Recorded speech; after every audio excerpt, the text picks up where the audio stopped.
League this week. The first lot of teams into the quarter-finals. We've got 4 legs here. Craig, it's going to be difficult to predict some of them not so. Dortmund 3-0 down against Tottenham Hotspur. Surely no way back for the Germans. One of the greatest atmospheres in football in Dortmund at that stadium. Tottenham, I think, were a little lucky at the weekend against Arsenal. They had a lot of domination, but you can get at this Tottenham defence. And Hugo Lloris, as we know, has got an error in him, the goalkeeper. The one thing I'd say is Borussia Dortmund are starting to come back to Bayern Munich domestically, so their good form has somewhat been thwarted.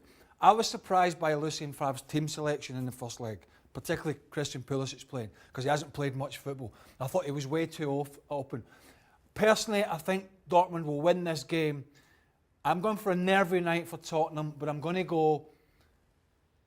What am I doing? Can I change that? Hold on. Yes! I'm going to go for a Dortmund win by a couple of goals and a lot of nerves, but not enough to go through. Wow, so you think they're going to summon up a pretty good performance? I think it's going to be a great European night there, but I think Spurs are just going to hang on. Okay, I think Tottenham are going to be more comfortable than that. Yeah. Dortmund just off the boil domestically as well, and psychologically I can't think that helps them.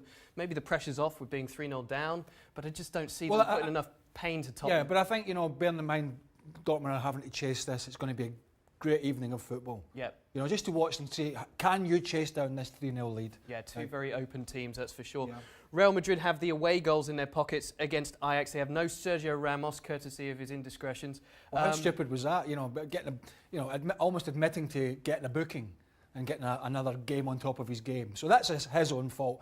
I don't think it'll be a major problem for them. They're probably blaming Gareth Bale already for whatever's going to happen at Real Madrid because he's getting booed and blamed for all sorts.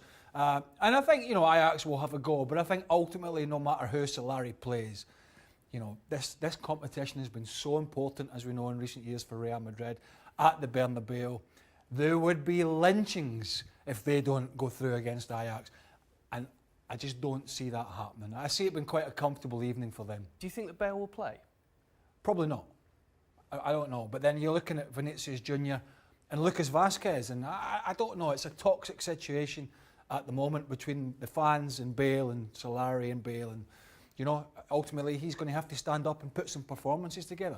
Yeah, but it doesn't all fall apart against Ajax, that's what we're saying? No, I don't think so. OK, PSG against Manchester United. A great win at Old Trafford. Obviously the only defeat that Solskjaer's suffered so far. They scored twice as well. They look clinical.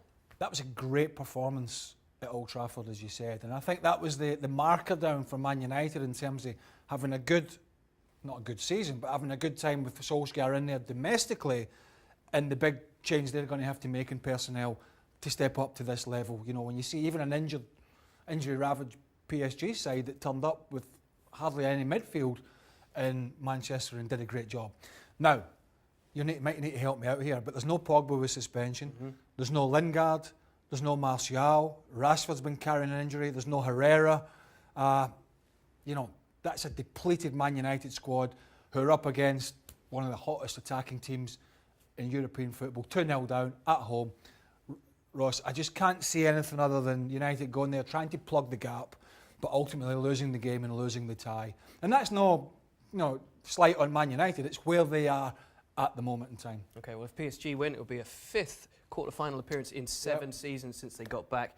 I'm with you on that. I think they have enough to go through. Porto have the away goal, and they're at home against Roma, but trailing 2-1.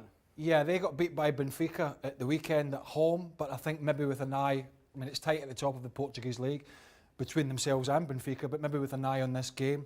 That goal that you mentioned could be the difference.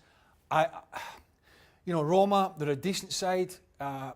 They're up and down defensively. They're good to watch in the eye going forward, but I think they do give you chances. And I think being at home, I'm going to go for Porto.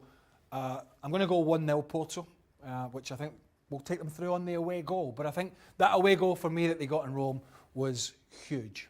Roma was so disappointing at the weekend against Lazio. 3-0 defeat. They just didn't turn up at all. Yeah. Maybe they had their eyes on this tie as well, but I just don't think they can turn it on when they want to, and I think that is an imposing place to go. I think that Porto will have their minds It's a good chance for Porto, isn't it, to get into the quarterfinals? It certainly is. So we're not really in much disagreement Which is rather worrying for you and for me. But we can change these. Because they'll all be wrong. Let us know what you think, as always, at ESPN.